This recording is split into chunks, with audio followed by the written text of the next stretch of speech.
Voilà, bienvenue Monsieur Sékou Maga. Merci d'avoir accepté notre invitation ce soir. Le plaisir est pour moi. Voilà, alors d'abord première question, j'aimerais fixer nos téléspectateurs qui nous suivent. Est-ce que ça vous dérange, vous, quand on vous appelle nègre? Bon, le mot nègre veut dire noir, hein, mais ça a été pendant très longtemps péjoratif. Oui.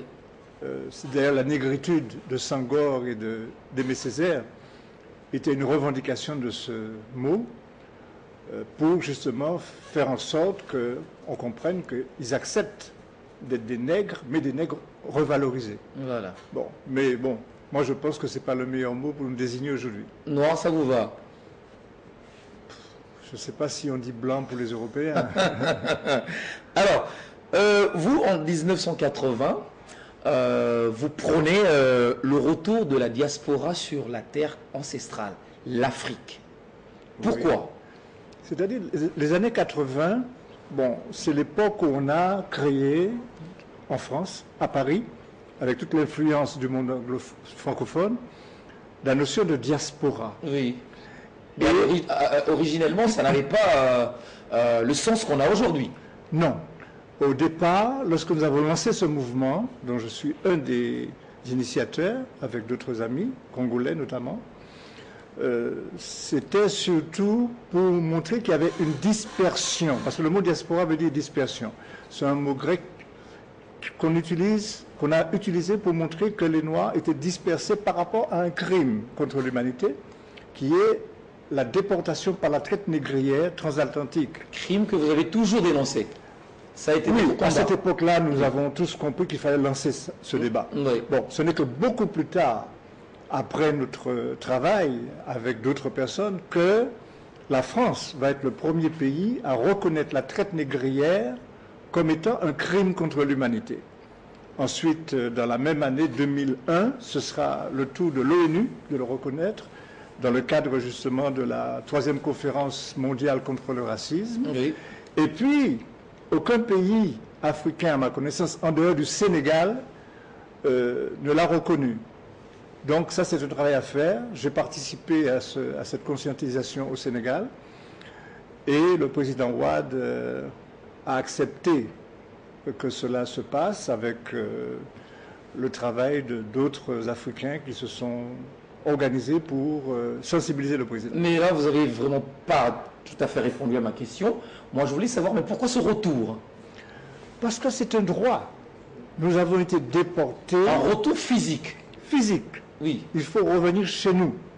Et pour revenir chez nous, parce que la traite négrière est une déportation dans une grande douleur. C'est-à-dire, on est capturé, enchaîné, embarqué comme des sardines dans des navires négriers, et on quitte pour aller dans des lieux qu'on ne connaît pas du tout. Le voyage va durer plusieurs semaines, plus de mois. On arrive dans une terre inconnue. Et tout est structuré, tout est organisé pour gérer. Donc, vous n'avez plus vos familles, vous n'avez plus vos parents, vous n'avez plus vos noms. La traite négrière, dans le code noir qui régit l'esclavage, dit qu'un esclave est un meuble, article 44. Donc, maintenant que nous avons des dispositions juridiques sur le plan international, un gros travail a été fait pendant des années et des années, Oui. Maintenant que la traite négrière est reconnue comme un crime, notamment dans les articles de la CPI, la Cour pénale internationale, articles 5, 6, 7, il y a droit à des réparations, l'article 75. Mais la réparation, la première réparation, c'est le droit de retour, le droit de retrouver nos familles, de retrouver nos noms, de nous réintégrer à l'intérieur de notre communauté d'origine. C'est ça le but. Et il faut que les États, enfin il y a tout un système à mettre en place pour que ce retour soit accompagné de manière positive, de sorte que ce qui a été divisé soit réintégré, soit restructuré, et que l'Afrique ne soit pas seulement l'Afrique du continent, mais l'Afrique de sa dispersion, l'Afrique de la diaspora. Et cette diaspora est l'outre-mer de l'Afrique. C'est cette conscience, cette vision globale. Parce que sans cet apport, l'Afrique ne pourra pas se sortir. Parce qu'aujourd'hui, l'esclavage a créé une situation qui fait que nous sommes dans les lieux stratégiques des décisions mondiales. Lorsque vous avez un homme comme Obama, qui n'a pas été déporté en esclavage par ses parents, mais dont la femme était esclave, et qui devient la première dame d'un État comme les États-Unis, puissance mondiale, cela veut dire que nous sommes dans les lieux stratégiques, que ce soit au Brésil, avec des gens comme Gilberto Gil, qui ont été ministres de la Culture, ou même en France, à travers Christiane Taubira, qui a été troisième personnage de l'État français. Bon, donc ça veut dire qu'il y a un vrai travail stratégique, géopolitique, à structurer pour que l'Afrique ne reste pas isolée, mais que l'Afrique utilise sa communauté internationale aujourd'hui pour pouvoir revenir sur le continent et redonner au continent sa puissance. Parce que c'est le pays le plus... C'est le lieu le plus stratégique de la planète. Alors, ce qui a fait d'ailleurs qu'en 1983, que vous ayez renoncé publiquement à votre nom et que vous appeliez finalement Sékou Maga. Oui, parce que j'ai un nom d'état civil. Oui. Parce qu'après l'abolition de l'esclavage, à partir de 1948, on a donné aux esclaves qui n'avaient pas d'état civil et de nom, on leur a donné des noms. Mais des noms folkloriques, hein, des noms qu'on prend dans la Bible. Philippe, Paul, Pierre... Jacob, Judas, etc. On leur donne des noms. Bon. Mais quand je comprends cela, je comprends aussi que Malcolm X pose la question, Malcolm X, c'est-à-dire en mathématiques l'inconnu. Oui. Donc il se cherche. Bon, à partir des années 80, on a dit, bon, on se comprend. Maintenant, on ne va plus se chercher. Nous allons prendre des noms de consonance africaine. Et je suis le premier à le faire sur la radio de manière ouverte, ce qui va créer un mouvement. Et beaucoup des milliers et des milliers vont faire comme moi. Vont adhérer, hein. Voilà, vont adhérer à ce mouvement. Voilà. Et ce mouvement a grandi et plus tard, ça a porté quoi comme fruit? Eh bien, les fruits, c'est tout ce que nous disons. Faire en sorte que du point de vue du droit, nous puissions rester en justice aujourd'hui et faire valoir notre droit de retour. Parce que lorsque l'article 75 de la Cour pénale internationale, la CPI, dit que la réparation pour les victimes de crimes contre l'humanité, et la traite négrière est un crime contre l'humanité, l'apartheid constitue un crime contre l'humanité, l'esclavage sont des crimes contre l'humanité. Donc, quand l'article dit que la réparation s'articule autour de 3 axes, à savoir la restitution, l'indemnisation et la réhabilitation, ça veut dire qu'aujourd'hui, il faut utiliser ce droit. Il ne faut pas laisser la CPI ou l'Occident utiliser la concurrence contre nous. Oui. Hein? Il n'y a pratiquement que des Noirs qui sont jugés. Et nous, qui avons la possibilité d'utiliser cet instrument, du point de vue international, on ne l'utilise pas. Nous sommes des victimes. Il faut sortir de cette mentalité qui manque de vision. Nous devons voir les choses très loin. Par exemple, en l'an 2000, on a parlé du millénium. Donc ça veut dire que les Occidentaux imaginaient leur position dans le monde dans les 1000 ans qui viennent. Parce qu'il y avait même un plan américain pour les Africains qu'on appelait le MAP, le plan millénaire pour l'Afrique. Bon, et nous, quelle est notre vision? Sur combien de temps nous voyons? À l'apartheid, Peter Botha disait, voici les Africains sont des gens qui ne voient pas au-delà d'1 an. Donc nous allons créer un plan pour les détruire sur un temps tellement long qu'ils ne peuvent pas penser et imaginer que nous avons pu penser aussi loin. Oui. Le plan fonctionne encore, mais nous l'ignorons. Nous devons avoir une vision. Mais est-ce qu'au-delà de la réparation, de la reconnaissance, que cela soit véritablement un crime contre l'humanité, est-ce qu'aujourd'hui il y a un changement de comportement? On a comme l'impression que le racisme est encore présent dans certaines parties du pays, aux États-Unis, en France, malgré cette reconnaissance, mais il y a des pratiques encore vivantes. Oui, ça ne changera pas. Parce que le racisme anti-noir, que nous qualifions de anti-camitisme, le mot cam veut dire noir, ce racisme-là est structuré et élaboré. Ce sont des idéologues qui l'ont imaginé. Et c'est dans la Bible. Si vous prenez Genèse chapitre 9, on vous dit que les enfants de Noé a 3 enfants, 3 fils, et qu'il y a un qui est maudit de sa descendance et qui sera esclave des esclaves. Et on dit qu'il avait la peau noire. Le mot veut dire noir. Oui. Le mot cham Oui. ou cam veut dire noir. C'est Le brûlé. Voilà, c'est la couleur. Il avait la peau brûlée, noire. Voilà, ça, Oui. c'était la couleur charbon Oui. qui est utilisée dans l'égyptien pharaonique, qui est utilisée dans beaucoup de langues africaines pour désigner la peau noire. Oui. Bon. Mais on a utilisé, pour des raisons idéologiques, ce terme pour dire que nous sommes maudits. Et c'est sur la base du fait que nous sommes noirs que nous avons été amenés en esclavage. C'est-à-dire qu'il y a eu un débat aussi. C'est de là que ça tire la substance, la source. La source est là. Oui. C'est-à-dire le livre dit sacré fait l'apologie du racisme anti-noir. C'est grave. Donc on ne peut pas changer les mentalités sans poser le problème et aller dans le fond. Et dans la plainte que j'ai initiée, qui est un réquisitoire contre l'anticamitisme, le racisme anti-noir, et où je vais expliquer tous les aspects de ce racisme et toutes les responsabilités Des uns et des autres. des uns et des autres, y Notamment compris les États. avant les États, parce que les États vont utiliser une idéologie religieuse qui Oui. les précède.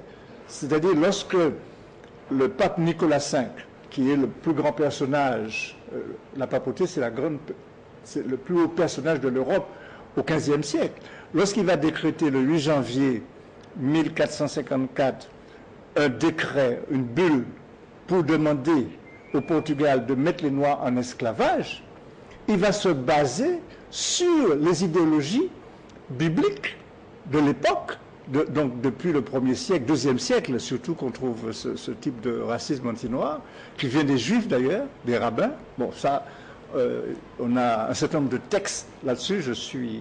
J'ai même créé la Ligue contre l'anticamitisme à Gorée, devant la presse internationale, et il y a une déclaration sur cette question-là pour remonter à l'origine même de ce racisme anti-noir.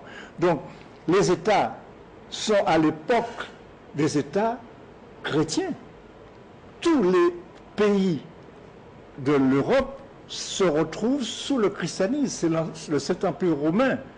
Donc, les États, les rois, vont agir selon l'idéologie de Rome, selon l'idéologie qui domine. Et donc, les responsables politiques sont obligés d'appliquer les règles de l'État, du Vatican et de l'Église. Voilà. Alors, vous êtes également promoteur du camitisme, vous l'aviez dit, mais est-ce qu'il y a un rapprochement des liens entre le sémitisme également? Alors, où vous êtes parti de la base de cette lutte des Juifs? Non. Nous n'avons pas besoin du cas juif pour mener notre combat. Oui. Mais nous pouvons servir du cas juif comme jurisprudence, parce que les Juifs ont pu obtenir un certain nombre de choses, et nous devons utiliser le chemin par lequel ils sont passés pour obtenir aussi nos droits. Oui. Voilà. Le kamitisme, c'est la valorisation de l'homme noir. Mais c'est plus sur les travaux de Cheikh Anta Diop que nous allons scientifiquement expliquer qui nous sommes. Voilà. Et le cas juif est intéressant parce que le mot antisémitisme est un mot inventé de toutes pièces, sans fondement historique. D'ailleurs, Mireille Hadas-Lebel, qui est membre de l'INALCO, donc l'Institut international national pour les langues orientales, qui est agrégé de grammaire et qui est juive, va expliquer que ce mot n'a aucun sens. L'antisémitisme est inventé de toutes pièces, il n'y a pas de fondement historique. D'ailleurs, le mot sémite ne rentre en Mais Europe. Sem, on voit des origines hébraïques. On va utiliser l'idéologie biblique des Juifs pour pouvoir estimer qu'il y a un peuple sémite.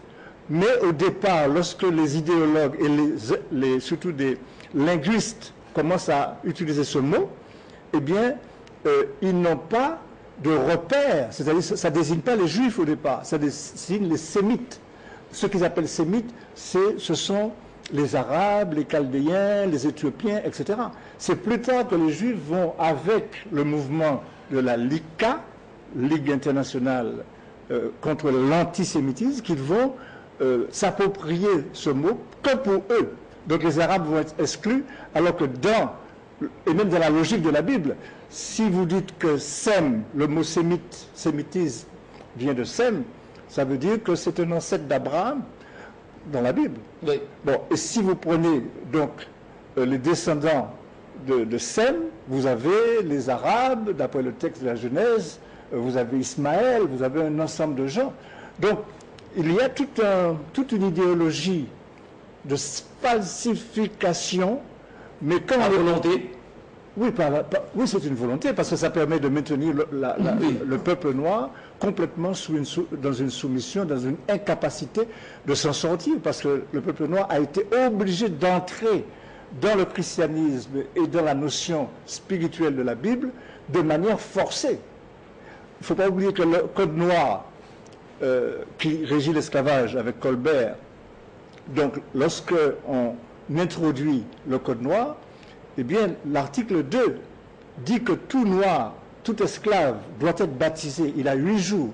Le maître qui l'achète a 8 jours pour le baptiser. Et si le maître ne le baptise pas sur les 8 jours, tout le monde ici ne devient pas catholique, cet esclave qui ne connaît rien, il y arrive 8 jours. Il vient du Congo, il arrive 8 jours après, on lui dit tu es catholique.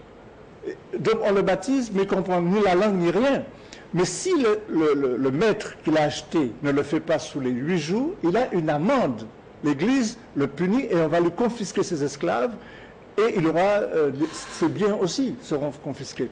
Donc vous voyez bien qu'il y a une pression spirituelle, religieuse, idéologique pour nous maintenir dans la situation morale, mentale et d'abaissement dans laquelle nous sommes aujourd'hui. Mais est-ce que votre mouvement ou toute votre lutte aujourd'hui a pu traverser le monde pour susciter aujourd'hui une compréhension de l'histoire des nègres? Oui, oui. Si vous allez sur les réseaux sociaux, vous allez voir qu'il y a tout un mouvement. C'est-à-dire que la connaissance s'est répandue. Nous ne sommes plus dans l'époque des années 80 où il fallait aller dans les bibliothèques pour chercher. Aujourd'hui, vous faites quelques clics et vous avez des informations, les livres, les documents. Mais qu'est-ce qu'il reste à faire dans cette lutte aujourd'hui? La pratique. La pratique. Pratiquer. C'est-à-dire? Revenir chez soi. Voilà, quitter les Antilles, quitter l'Amérique et rentrer. Ce que j'ai fait. Mais rentrer où? Chez nous. Nous ne venons pas du Congo seulement, nous ne venons pas du Sénégal. Est-ce qu'à partir des terres d'origine, est-ce qu'il y a-t-il encore des liens? Il y en a certains qui sont perdus, qui ne savent pas où aller. Oui, ils ne savent pas où aller, mais ils sont de ce continent nubien que les Occidentaux appellent Afrique. On est de ce continent et les coutumes de l'Afrique, quand vous prenez les coutumes ancestrales des peuples autochtones du Congo, ou ceux des gens du Nigeria, ou les coutumes des gens du Sénégal, c'est la même chose. Lorsque vous entrez dans le monde autochtone, c'est la même chose.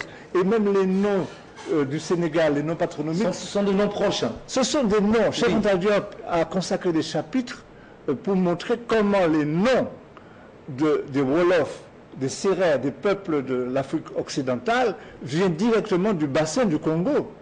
Donc nous sommes un même peuple. Donc lorsqu'on comprend ça, on n'a pas besoin de dire je vais dans telle région, j'ai besoin de telle zone. Non, on revient chez nous. Et chez nous, c'est le continent.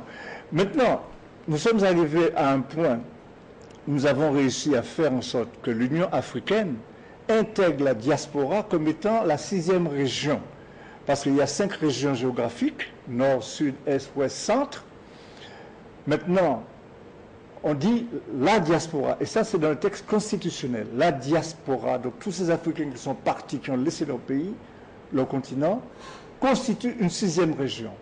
Autrement dit, une région continentale. Oui. Donc nous pouvons revenir où nous voulons.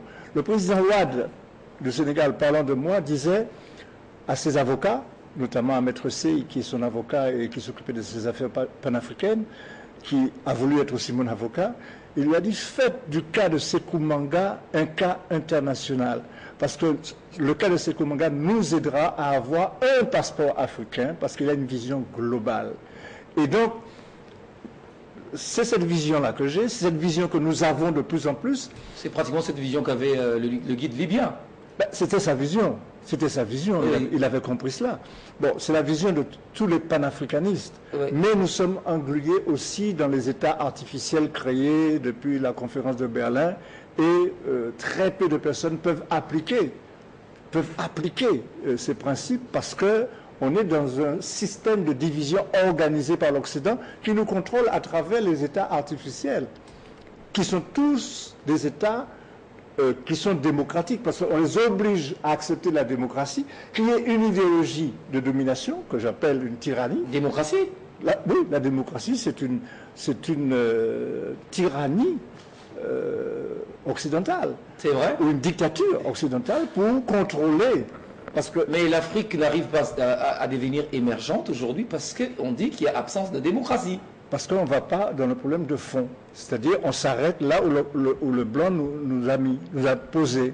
C'est-à-dire que nous disons nous sommes des jeunes nations, et on parle des années 50, des années 60 pour les indépendances, alors que nous avons des royaumes, des entités, des systèmes pharaoniques sur le continent différents qui sont millénaires du monde occidental.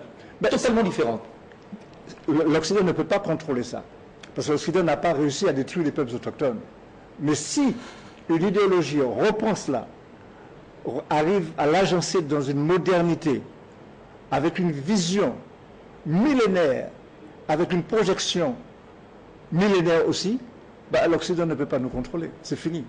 C'est fini. C'est-à-dire que nous pouvons échapper à l'Occident mieux que les Chinois parviennent à le faire aujourd'hui. Donc vous êtes contre la mondialisation, vous? La mondialisation, c'est un projet occidental de dominer le monde. Et on peut le faire avec quoi? Avec la démocratie. Mais quels sont les problèmes profonds, vous avez dit, les problèmes profonds de l'Afrique? C'est quoi?